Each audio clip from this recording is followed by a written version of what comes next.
आहात आपल्या हक्काचं चॅनल, आपली बातमी आपलं चॅनल वन भारत। महागाई विरोधात कल्याणमध्ये राष्ट्रवादी शरद पवार गट आक्रमक, तहसीलदार कार्यालयावर मोर्चा काढत वाढत्या महागाईचा केला निषेध। कल्याण वाढत्या महागाई विरोधात कल्याणमध्ये राष्ट्रवादी काँग्रेस पार्टी शरद पवार गट आक्रमक झाले असून राष्ट्रवादीचे जिल्हाध्यक्ष डॉ. वंडार पाटील यांच्या नेतृत्वाखाली कल्याणमध्ये तहसीलदार कार्यालयावर मोर्चा काढत वाढत्या महागाईचा निषेध व्यक्त केला। पेट्रोल डिझेल दरवाढ आणि वाढत्या महागाईवरून कल्याणमध्ये राष्ट्रवादी शरद पवार पक्षाच्या वतीने केंद्रातल्या नरेंद्र मोदी सरकारच्या विरोधात निषेध आंदोलन करण्यात आलं।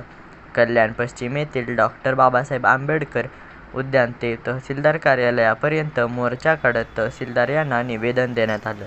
राष्ट्रवादीचे जिल्हाध्यक्ष वंडार पाटील यांच्या नेतृत्वात कार्यकर्त्यांनी सरकारविरोधात तीव्र प्रतिक्रिया व्यक्त केली। वाह रे मोदी, तेरा खेल सस्ती दारू महंगा तेल अशा घोषणा देत केंद्र सरकारचा निषेध नोंदविला। वाढत्या महागाईमुळे आणि सरकारच्या चुकीच्या धोरणांमुळे सर्वसामान्य जनतेला महागाईचा नाहक त्रास सहन करावा लागत आहे। वाढलेली ही महागाई त्वरित कमी न झाल्यास राष्ट्रवादी पक्षातर्फे रास्ता रोको करण्याचा इशारा यावेळी पाटील यांनी दिला।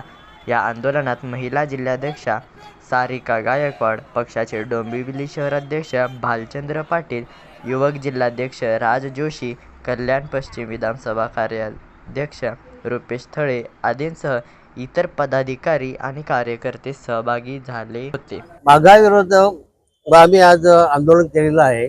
जवळजवळ ह्या हप्त्यात 10 दिवसापासून 11 दिवसापासून 4 वेळेला पेट्रोल डिझेलची भाव वाढ केलेली आहे आणि आता हंगाम हा शेतकऱ्यांचा हंगाम आलेला आहे। शेतकऱ्यांनी करायचं काय, तर ट्रॅक्टर JCB त्यांचे चालवायचे कसे काय, आणि त्यासाठी आज आम्हाला हा आंदोलन करावं लागले आहे। त्याच्या पुढे जे विश्वगुरू सांगतात का आम्ही सर्व हे करतो, पण हे विश्वगुरूंनी सत्यानाश सगळं केलेलं आपले देशाचा। आज देशाची अर्थव्यवस्था संपूर्ण बसलेली आहे। अर्थव्यवस्थेमध्ये त्यांनी कुठल्या प्रकारचं काही ठेवलेलं नाही इथे। आज एवढे महागाई कडाडून बसलेले आहे। शेतकऱ्यांनी तुमचा कांदा लावला, कांद्याला भाव भेटत नाही।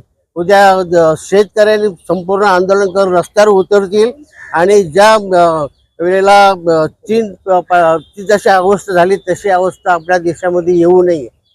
आणि मग रस्त्यावर उतरल्यानंतर त्या टायमाला हा मोदी सरकारला समजेल का आता जनता कंटाळली आणि आमच्याकडे आता आले भाऊजाने बिलकुल त्या लोकांना ठेवू नये। याच्यावर मोदी सरकारने आता तरी भाववाढ कमी करावी।